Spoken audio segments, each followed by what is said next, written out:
Баян сумын засаг даргын санаачилгаар хүүхдүүдийг бие бэлтраа хөгжүүлэх, чөлөөт цагаа зөв болсон өнгөрүүлэх орчин нөхцөлийг бүрдүүлэн мандал, дэнж, сансар хорооллуудад тус бүр тоглоомын талбай байгууллаа. 2017 оноос эхлэн дээрх 3 байршилд орон нутгийн хөгжлийн сангийн 34 сая төгрөгийн хөрөнгөөр тоглоомын талбай байгуулсан болон эх онд үлдсэн дун хороололд тоглоомын талбай байгуулахаар төлөвлөд байна.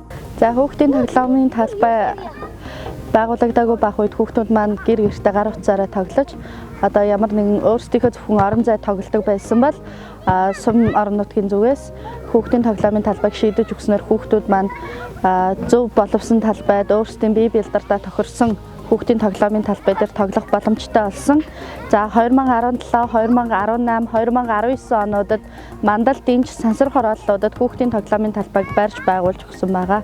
Эх 4 жилд үлдсэн хорооллуудаа тоглоомын талбайг барьж байгуулах төлөвлөгөөтэй байгаа.